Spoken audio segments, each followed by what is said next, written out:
Tuhan, kami datang kepadamu, memohon anugerah-Mu sekali lagi bagi kami Tuhan, ketika kami akan membaca dan merenungkan firman-Mu. Tuhan, tolong tenangkan hati kami, supaya kami boleh fokus. Tuhan, tolong pimpin hati kami juga, supaya kami punya hati yang mau belajar.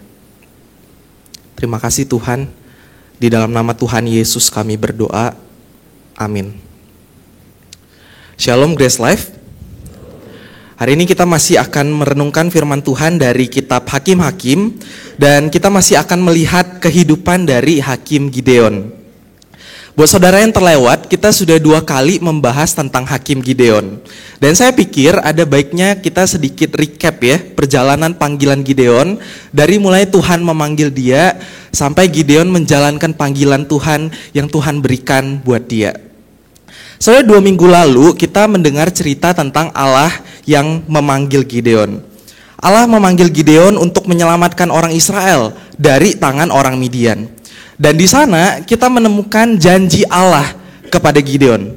Allah berulang kali berkata kepada Gideon, "Aku akan menyertai kamu. I will be with you." Saudara, di tengah ketakutan yang dihadapi Gideon, tentu perkataan ini sangat menguatkan Gideon. Dan dengan cara yang ajaib, kita juga melihat Tuhan bekerja begitu rupa, dia menggenapi apa yang dia katakan, dia mengabulkan berbagai tanda yang Gideon minta kepada Tuhan untuk meyakinkan dirinya. Ini 2 minggu lalu. Soalnya minggu lalu kita melihat Tuhan bekerja dengan cara yang jauh lebih ajaib lagi. Tuhan meminta Gideon untuk mengurangi jumlah pasukan yang akan dia bawa untuk menghadapi orang-orang Midian. Dari awalnya 32.000 orang sampai sekarang tersisa 300 orang. Saudara bayangkan ya, 32.000 orang sekarang tersisa 300 orang. Saudara, lewat momen itu kita belajar bahwa Tuhan sedang menempatkan Gideon di sebuah titik di mana dia hanya bisa mengandalkan Tuhan. Di sebuah titik di mana Gideon dan orang Israel akan berkata, kalau bukan karena Tuhan, kalau bukan Tuhan, maka tidak mungkin kita akan bisa memenangkan peperangan. Nah saudara, hari ini kita masih akan melihat lanjutan peperangan yang dilakukan oleh Gideon dan juga orang Israel. Apa yang kita lihat di minggu lalu di pasal 7 belum selesai, peperangannya belum selesai. Dan hari ini kita juga akan sedikit melihat akhir dari kisah kehidupan Gideon. Nah saudara, sebelum kita melihat teks firman Tuhan kita hari ini, saya mau mengajak kita coba berpikir begitu ya. Saudara, setelah semua yang dihadapi sama Gideon, setelah semua yang juga sudah kita dengarkan 2 minggu ke belakang yang Gideon dapatkan dari Tuhan, saya mau bertanya seperti ini. Kira-kira menurut saudara, Gideon akan menjadi orang seperti apa? Saudara, kalau saya perjelas mungkin seperti ini nih. Setelah Gideon melihat janji bahwa Tuhan akan menyertai dia, setelah Gideon melihat sendiri Tuhan mengurangi jumlah pasukan supaya dia cuma bisa bergantung sama Tuhan, dia tahu kemenangan itu berasal dari Tuhan. Setelah semua itu, pertanyaannya, kira-kira Gideon akan menjadi orang seperti apa? Saudara, kalau saudara tidak terlalu familiar dengan akhir dari kisah kehidupan Gideon, saya rasa kita semua akan berpikir bahwa Gideon seharusnya akan menjadi orang yang saleh. Gideon akan seharusnya menjadi orang yang sangat mengandalkan Tuhan. Saudara, setelah semua yang terjadi, Gideon seharusnya mengerti kemenangan yang nantinya bisa dia peroleh itu sungguh berasal hanya dari Tuhan, bukan dari dirinya sendiri. Semua yang dia bisa dicapai hanya berasal dari Tuhan. Tetapi pertanyaannya, apakah Gideon akan menjadi orang yang seperti itu? Itu yang akan kita lihat di dalam firman Tuhan kita hari ini. Mari kita melihat dari Hakim-Hakim pasal yang ke-8. Kita akan melihat 3 ayat yang pertama. Ayat yang pertama sampai dengan ayat yang ketiga. Saya akan membaca buat setiap kita, saudara bisa melihat di Alkitab masing-masing. Hakim-Hakim pasal 8 ayat yang pertama sampai dengan yang ketiga. Lalu berkatalah orang Efraim kepada Gideon, "Perbuatan apa ini yang kau lakukan terhadap kami? Mengapa engkau tidak memanggil kami ketika engkau pergi berperang melawan orang Midian?" Mereka mengecam dia dengan keras. Jawab Gideon kepada mereka, "Apa artinya yang telah kulakukan jika dibandingkan dengan yang kamu lakukan? Bukankah pemetikan susulan suku Efraim lebih baik daripada panen buah anggur kaum Abiezer? Allah telah menyerahkan Oreb dan Zeeb, kedua pemimpin Midian itu, ke dalam tanganmu. Apa artinya yang telah kucapai jika dibandingkan dengan kamu? Setelah ia berkata demikian, redalah amarah mereka terhadap dia. Saudara, kalau saudara lupa, di akhir cerita di pasal 7 diceritakan bahwa 300 pasukan yang dibawa oleh Gideon sudah sampai di perkemahan orang Midian. Dan kemudian mereka meniup sangkakala, mereka berseru, mereka berteriak, pedang demi Tuhan dan demi Gideon.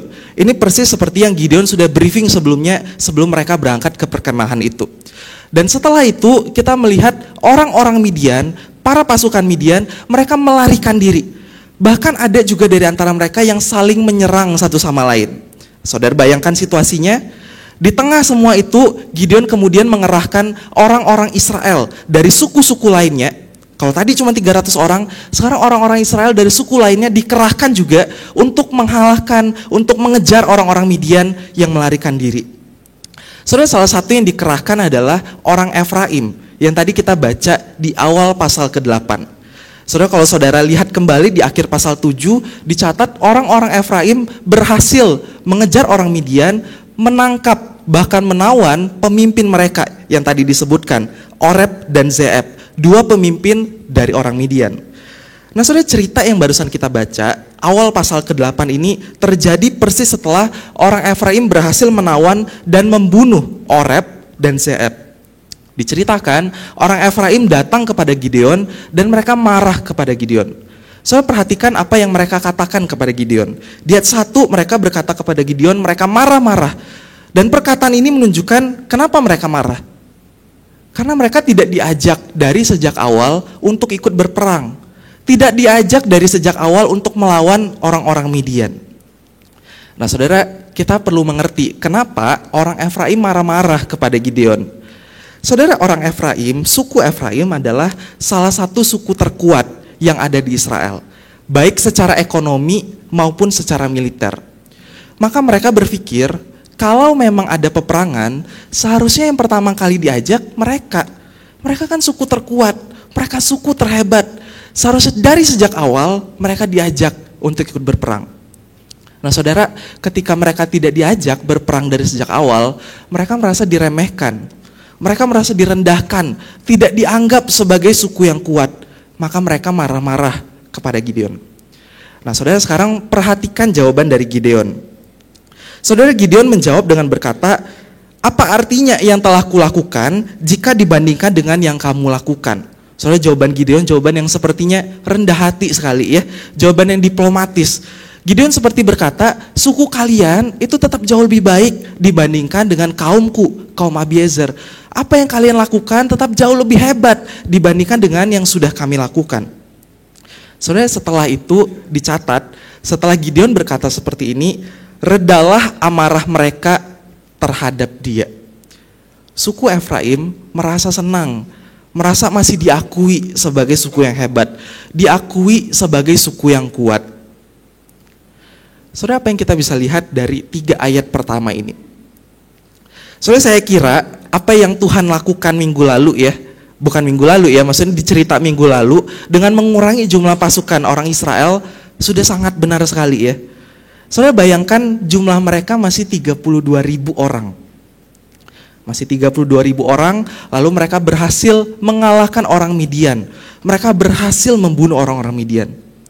Saudara, bayangkan orang-orang seperti orang di suku Efraim ini, apa yang mereka akan pikirkan?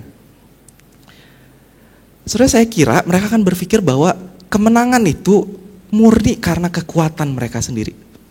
Kemenangan yang mereka bisa peroleh murni didapatkan karena mereka memang suku yang hebat. Dan kemudian mereka akan melupakan Tuhan. Mereka akan bermegah atas dirinya sendiri. Saudara, bukankah itu juga yang seharusnya menjadi reaksi Gideon? Bukankah itu juga yang seharusnya dipikirkan Gideon ketika dia melihat orang Efraim datang marah-marah kepada dia karena gak diajak untuk ikut berperang? Saudara, itulah yang seharusnya dipikirkan oleh Gideon. Gideon seharusnya makin mengerti kenapa Tuhan harus mengurangi jumlah pasukan mereka sampai sebegitunya. Gideon seharusnya mengerti kemenangan mereka bukan karena kekuatan mereka. Kemenangan mereka diberikan oleh Tuhan kepada mereka. Nah, sekarang kita akan lebih berfokus kepada karakter Gideon. Kita akan melihat ayat 4 sampai 21, tetapi saya hanya akan membaca sampai ayat 9 saja dan nanti saya akan ceritakan. Ayat 4 sampai dengan ayat yang ke-9. Ketika Gideon sampai ke sungai Yordan, menyeberanglah ia dan ke-300 orang yang bersama dia. Meskipun sudah lelah, mereka terus mengejar. Lalu ia berkata kepada orang Sukot, "Berikanlah beberapa roti untuk pasukan yang mengikuti aku, sebab mereka sudah lelah. Aku mengejar Zeba dan Salmuna, raja-raja Midian." Tetapi pemuka-pemuka di Sukot menjawab, "Sudahkah telapak tangan Zeba dan Salmuna ada dalam tanganmu, sehingga kami harus memberikan roti kepada tentaramu?" Kata Gideon, "Bila nanti Tuhan menyerahkan Zeba dan Salmuna ke dalam tanganku, akan kucabik tubuhmu dengan duri dan onak padang gurun." Lalu ia berjalan dari sana ke Penuel dan berkata demikian juga kepada orang Penuel. Tetapi orang-orang ini pun menjawabnya seperti orang Sukot. Ia berkata pula kepada orang Penuel, "Bila aku kembali dengan selamat, akan kurobohkan menara ini." Nah, saudara, setelah Gideon tadi meredahkan amarah dari orang Efraim, maka dia kemudian melanjutkan pengejarannya terhadap pasukan-pasukan Midian yang melarikan diri, termasuk di dalamnya raja-raja Midian yang juga pergi melarikan diri. Sekarang Gideon hanya tinggal bersama dengan 300 orang yang dia bawa pertama kali untuk menghampiri perkemahan orang Midian.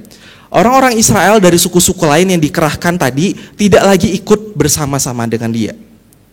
Nah, saudara, di tengah pengejaran yang dilakukan oleh Gideon, dicatat bahwa mereka mengalami kelelahan. Maka Gideon lalu meminta beberapa roti kepada orang Sukot dan juga sebenarnya kepada orang Penuel. Saudara, tetapi perhatikan respons dari kedua orang ini kepada Gideon.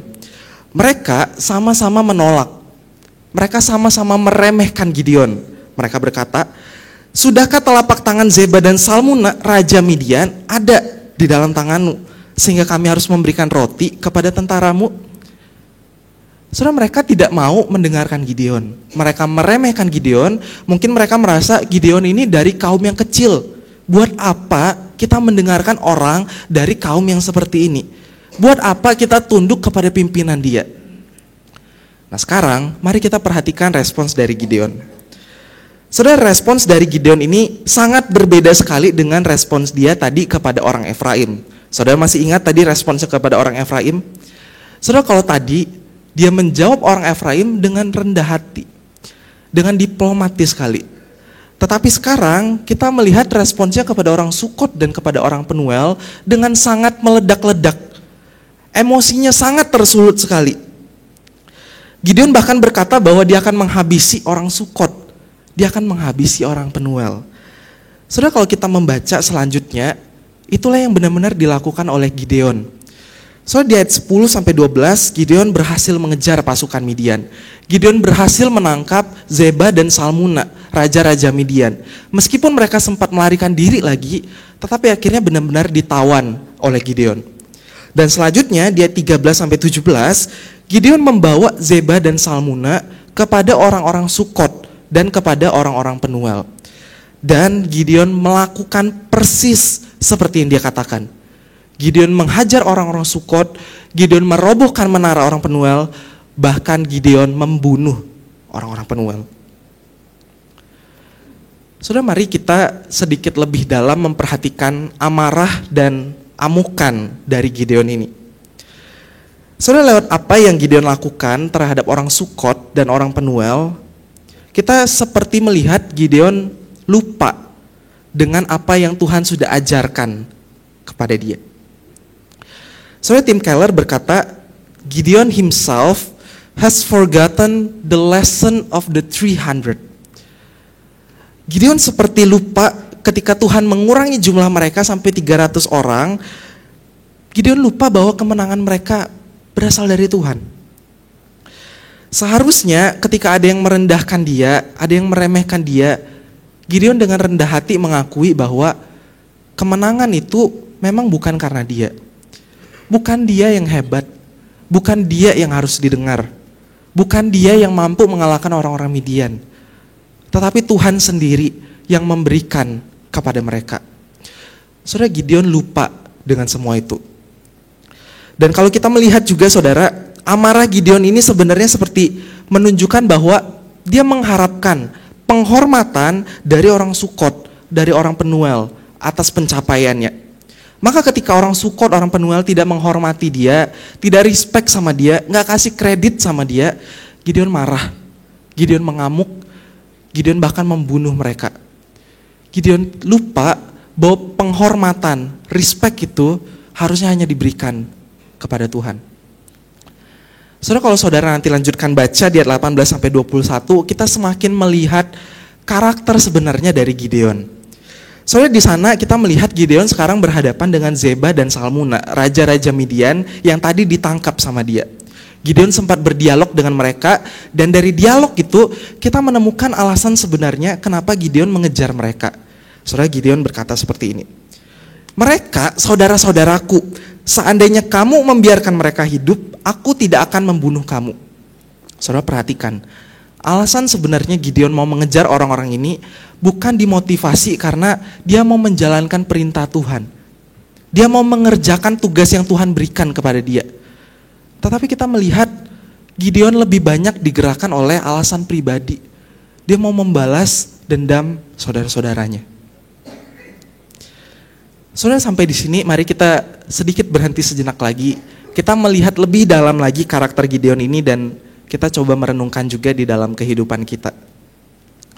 Saudara, sekali lagi setelah semua yang terjadi, Gideon seharusnya mengerti, seharusnya Gideon sadar Tuhan yang memberikan kemenangan kepada dia. Tuhan yang mempercayakan dia memimpin orang-orang Israel. Tetapi yang kita lihat justru sebaliknya. Kita melihat Gideon bermegah atas pencapaiannya sendiri. Kemarahan Gideon, ambisi Gideon sangat jelas menunjukkan bahwa dia bermegah atas dirinya sendiri, atas pencapaiannya sendiri. Maka ketika kepemimpinannya, ketika pencapaiannya tidak diakui, tidak dihargai, dia marah, dia meledak-ledak. Saudara, kalau saya bertanya kepada setiap kita, hari ini pada apa kita sedang bermegah? Hari ini pada apa kita sedang bermegah? Saudara, jangan-jangan sama seperti Gideon, kita juga seringkali bermegah atas diri kita sendiri. Jangan-jangan sama seperti Gideon, kita juga seringkali bermegah atas pencapaian kita sendiri, atas keberhasilan kita sendiri. Saudara, tentu keberhasilan dan pencapaian kita, apa yang kita pandang sebagai sesuatu yang berhasil, itu mungkin berbeda-beda satu sama lain. Mungkin ada yang berkata bahwa keberhasilan dan pencapaiannya adalah ketika punya karir yang baik, ketika punya karir yang terus-menerus menanjak, ketika punya pekerjaan yang stabil, pekerjaan yang baik. Mungkin ada yang lain yang berkata bahwa keberhasilan dan pencapaiannya adalah ketika punya keluarga yang harmonis, punya anak-anak yang baik, anak-anak yang nggak nakal, anak-anak yang bisa diomongin, anak-anak yang pintar dan berprestasi di sekolah, anak-anak yang mungkin bisa menikah nantinya dengan mewah. Atau mungkin buat kita yang lain, keberhasilan dan pencapaian kita adalah ketika kita punya sejumlah uang tertentu. Kita punya sejumlah uang tertentu, kita bisa beli semua barang yang kita mau. Kalau kita datang ke restoran, yang kita lihat cuma menunya, bukan harganya lagi. Kita udah bebas beli semua yang kita mau. Atau bahkan, sangat mungkin juga, keberhasilan dan pencapaian kita adalah ketika kita merasa pelayanan kita berhasil. Kita menganggap semua ini adalah keberhasilan kita, pencapaian kita. Kita berpikir kita meraihnya dengan tangan kita sendiri. Kita meraihnya dengan kekuatan kita sendiri. Saudara, pada saat itulah kita sebenarnya sama seperti Gideon. Kita bermegah atas diri kita sendiri. Nah saudara, saya kira salah satu cara untuk kita bisa terus mengecek hal tersebut adalah kita melihat saat-saat di mana kita marah. Soalnya disclaimer-nya adalah marah belum tentu salah. Kadang-kadang kita perlu marah. Tetapi kalau kita lihat cerita Gideon, kita melihat bahwa dia marah ketika dia tidak dihargai. Dia marah, dia meledak ketika dia tidak diakui. Saudara, jangan-jangan kadang-kadang mungkin kemarahan yang sama juga terjadi di dalam kehidupan kita. Kemarahan yang sama juga terjadi di dalam diri kita. Kita mungkin juga marah ketika kita tidak diakui. Kita marah ketika kita tidak dihargai. Kita marah ketika di pekerjaan kita dibilang kurang perform. Kita marah ketika dibilang anak kita kurang pinter.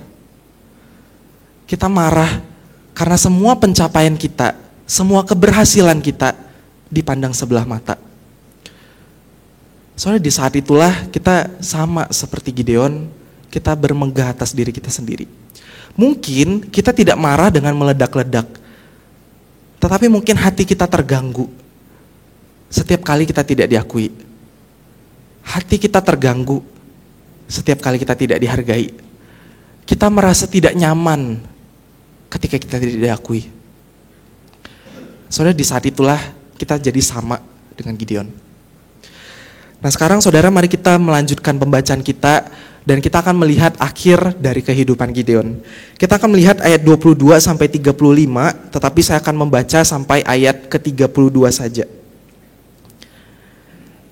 Kemudian berkatalah orang Israel kepada Gideon, "Hendaklah engkau memerintah kami, baik engkau, anakmu maupun anak cucumu, sebab engkaulah yang telah menyelamatkan kami dari tangan orang Midian." Jawab Gideon kepada mereka, "Aku tidak akan memerintah kamu, juga anakku tidak akan memerintah kamu, melainkan Tuhanlah yang memerintah kamu." Selanjutnya kata Gideon kepada mereka, "Satu hal saja yang ingin ku minta dari kamu, hendaklah kamu masing-masing memberikan anting-anting dari jarahanmu kepadaku." Musuh itu memang beranting-anting emas, sebab mereka orang Ismail. Jawab mereka, "Dengan senang hati kami mau memberikannya." Lalu mereka menghamparkan sehelai kain dan masing-masing melemparkan anting-anting jarahannya ke atas kain itu. Ternyata berat anting-anting emas yang dimintanya itu mencapai 1.700 shikal emas. Belum terhitung perhiasan leher, perhiasan telinga, dan pakaian kain ungu muda yang dipakai oleh raja-raja Midian, dan kalung rantai pada leher unta mereka. Kemudian Gideon membuat sebuah efod dari semuanya itu dan menempatkannya di kotanya di Ofra. Di sana semua orang Israel berzina dengan menyembah efod itu. Inilah yang menjadi jerat bagi Gideon dan seisi rumahnya. Demikianlah orang Midian ditundukkan di hadapan orang Israel dan tidak dapat menegakkan kepalanya lagi. Negeri itu tentram selama 40 tahun pada zaman Gideon.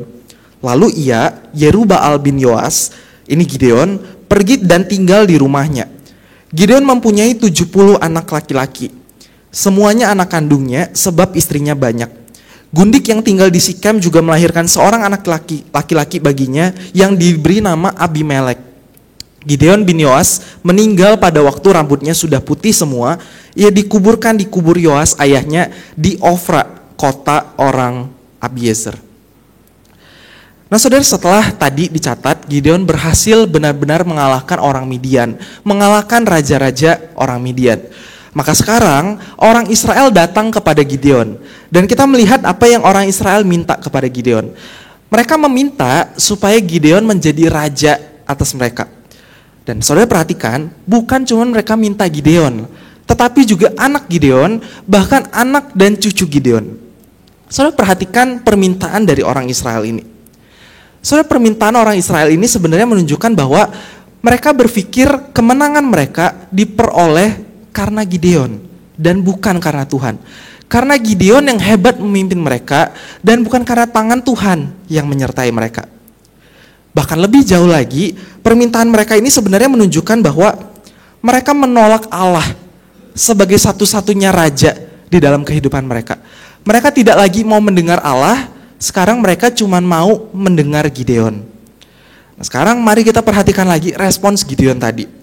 Saudara, Gideon merespon dengan jawaban yang sepertinya sangat baik sekali. Gideon berkata, "Aku tidak akan memerintah kamu, juga anakku, melainkan Tuhanlah yang memerintah kamu." Saudara, kalau kita lihat jawaban ini, mungkin kita berpikir, ini jawaban yang sepertinya baik sekali. Gideon menjawab dengan benar, "Bukan aku, bukan anakku yang memerintah kamu, tetapi Tuhan yang memerintah kamu." Tetapi, saya mau mengajak kita untuk melihat jawaban ini dengan lebih detail lagi.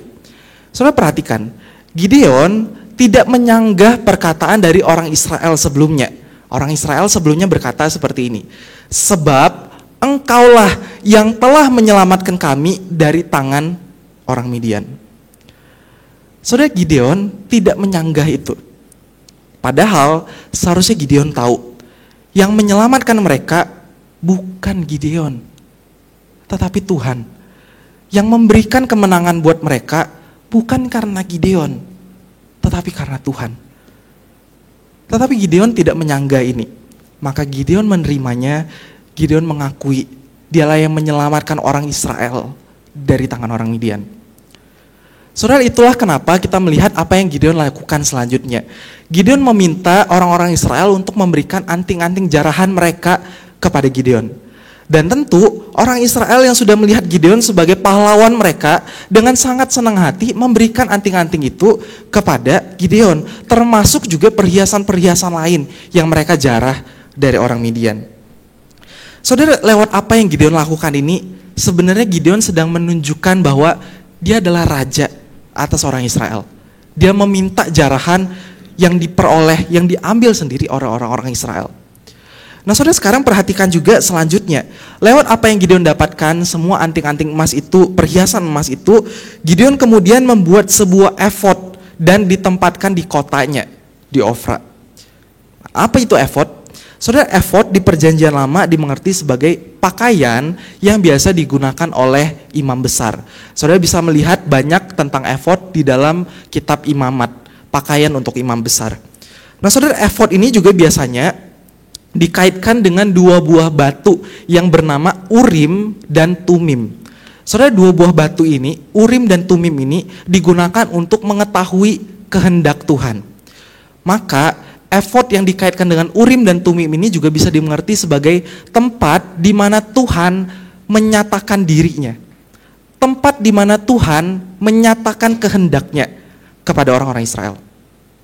Nah, pertanyaannya adalah, apa artinya ketika Gideon membuat sebuah efod yang lain dan kemudian dia tempatkan di kotanya? Padahal Tuhan gak pernah suruh buat dia membuat efod itu.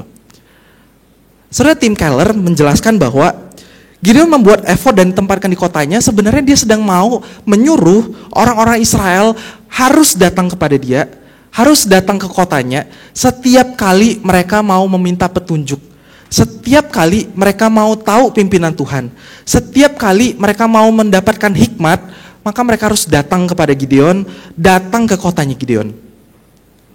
Saudara, maka sekali lagi kita sebenarnya melihat Gideon sekali lagi menyatakan diri sebagai raja atas orang Israel.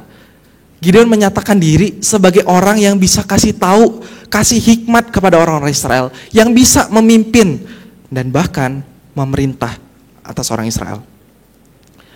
Saudara, bahkan di akhir kehidupannya sekali lagi sebenarnya kita melihat Gideon mengukuhkan posisinya sekali lagi sebagai raja atas orang Israel. Lewat apa? Lewat nama yang dia berikan kepada anaknya. Saudara, perhatikan di ayat 31 tadi, dicatat gundiknya yang di Sikem melahirkan anak laki-laki baginya. Namanya adalah Abimelek. Namanya adalah Abimelek. Saudara tahu apa arti nama Abimelek?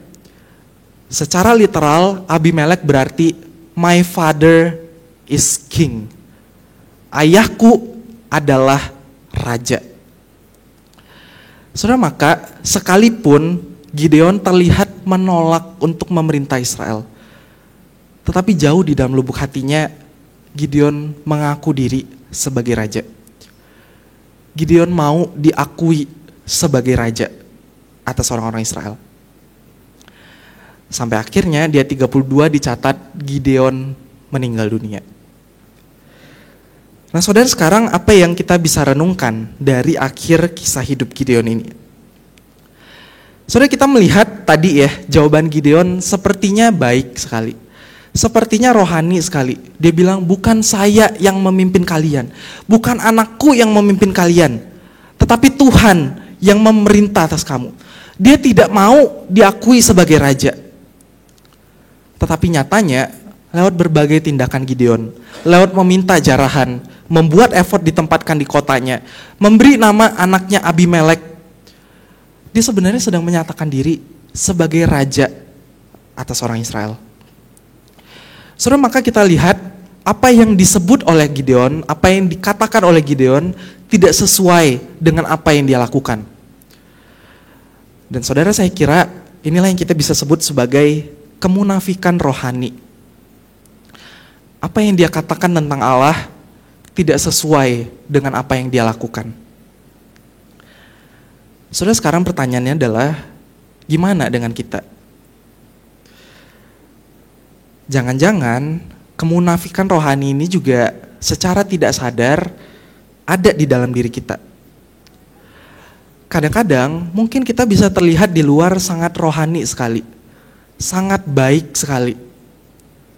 Ketika kita diakui, ketika kita dipuji, ketika kita diakui karena semua yang kita lakukan di gereja, karena pelayanan kita, apa yang kita buat untuk Tuhan, kita mungkin berkata di depan, puji Tuhan. Semua karena anugerah Tuhan. Semua karena kebaikan Tuhan. Tetapi mungkin jauh di dalam lubuk hati kita senang karena kita diakui. Kita senang karena kita dipuji. Bahkan mungkin kita berpikir, kalau bukan karena saya, tidak mungkin pelayanan ini bisa berjalan. Kalau bukan karena saya, tidak mungkin ibadah di gereja bisa berlangsung dengan baik. Kalau bukan karena saya, nggak mungkin spak saya bisa jadi spak yang rohani. Kalau bukan karena saya, nggak mungkin pelayanan ini dan pelayanan itu bisa berlangsung dengan baik. Saudara, atau kalau lebih kontekstual dengan gereja kita ya, kita punya tagline, Tuhan berjalan di depan, kita ikut di belakang. Jangan-jangan kita mungkin sering mengucapkan tagline ini, tetapi sebenarnya jauh di dalam lubuk hati kita berharap jalannya kalau boleh sejajar lah sama Tuhan.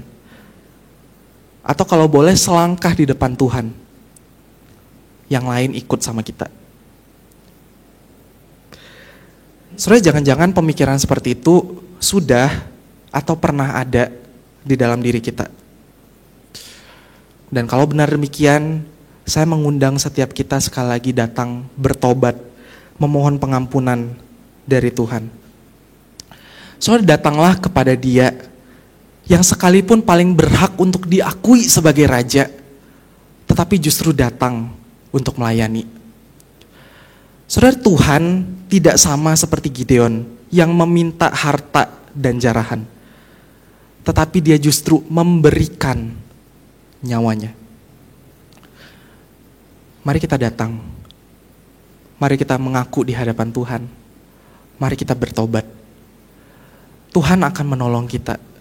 Tuhan akan memimpin kita. Tuhan yang sama yang sudah menyertai kita sampai hari ini.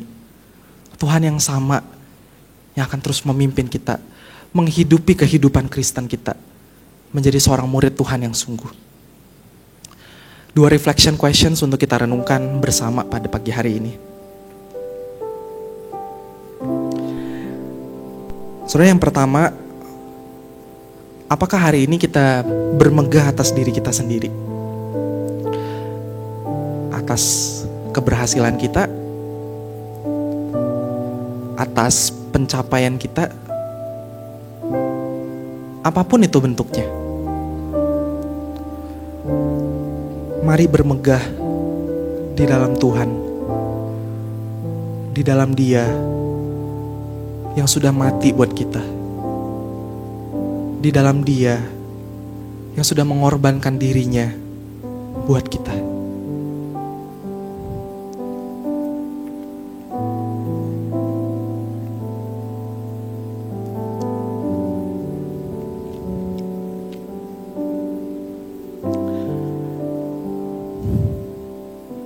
Yang kedua, Apakah hidup kita juga pernah menunjukkan kemunafikan rohani? Apa yang kita katakan tentang Tuhan tidak sesuai dengan apa yang kita lakukan, bahkan tidak sesuai dengan isi hati kita.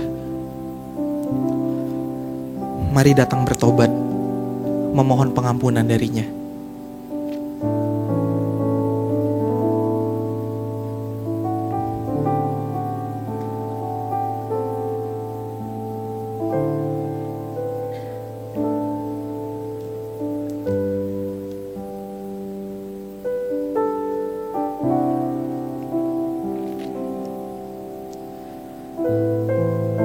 Ya Tuhan, kami datang kepadamu.